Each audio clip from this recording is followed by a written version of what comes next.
पावसाळा अवघ्या काही दिवसांवर येऊन ठेपला आहे. मात्र वाशिम जिल्ह्यातील अनेक जिल्हा परिषद शाळांमधील विद्यार्थ्यांवर अजूनही जीव मुठीत धरून शिक्षण घेण्याची वेळ येण्याची शक्यता आहे. कारण जिल्ह्यातील अनेक वर्गखोल्या आजही जीर्ण अवस्थेत असून भिंतींना तडे, छताची पडझड आणि उडून गेलेली टीनपत्रे प्रशासनाच्या निष्काळजीपणाची साक्ष देत आहेत. 2 वर्षापूर्वी तयार करण्यात आलेल्या दुरुस्ती आराखड्यानंतरही अनेक वर्गखोल्यांची कामे अपूर्ण आहेत. परिणामी नवीन शैक्षणिक वर्ष सुरू होण्यापूर्वीच विद्यार्थ्यांच्या सुरक्षिततेचा प्रश्न गंभीर बनला आहे. वाशिम जिल्ह्यात पावसाळ्याचे आगमन जवळ आले असताना जिल्हा परिषद शाळांमधील जीर्ण वर्गखोल्यांचा प्रश्न पुन्हा एकदा चर्चेत आला आहे. जिल्ह्यातील अनेक शाळांमधील वर्गखोल्या मोडकळीस आल्या असून काही ठिकाणी भिंतींना मोठे तडे गेले आहेत, तर काही ठिकाणी छताची पडझड झाल्याने विद्यार्थ्यांच्या जीवितास धोका निर्माण झाला आहे. 2 वर्षापूर्वी जिल्ह्यातील 200हून अधिक वर्गखोल्यांच्या दुरुस्तीचा प्रस्ताव तयार करण्यात आला होता. त्यानंतर मागील वर्षी आणि यंदा मिळून सुमारे 140 ते 160 वर्गखोल्यांची दुरुस्ती करण्यात आली.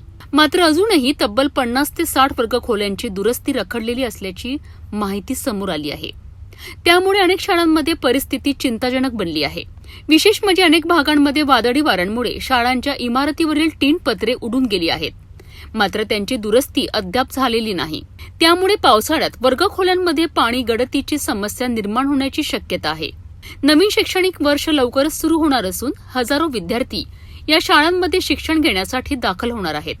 अशा परिस्थितीत जीर्ण वर्गखोल्यांमध्ये विद्यार्थ्यांना बसविणे कितपत सुरक्षित आहे असा प्रश्न पालकांकडून उपस्थित केला जात आहे. स्थानिक नागरिक आणि पालकांनी प्रशासनाने तातडीने निधी उपलब्ध करून उर्वरित दुरुस्तीची कामे पूर्ण करावीत अशी मागणी केली आहे. विद्यार्थ्यांची सुरक्षा आणि शिक्षणाचा हक्क यावर कोणतीही तडजोड होऊ शकत नाही. त्यामुळे शाळा सुरू होण्यापूर्वीच प्रशासनाने युद्धपातळीवर कारवाई करणे आवश्यक असल्याची भावना व्यक्त होत आहे. वाशिम जिल्ह्यातील अनेक शाळांमधील जीर्ण वर्गखोल्या प्रशासनाकरिता मोठे आव्हान ठरत आहे.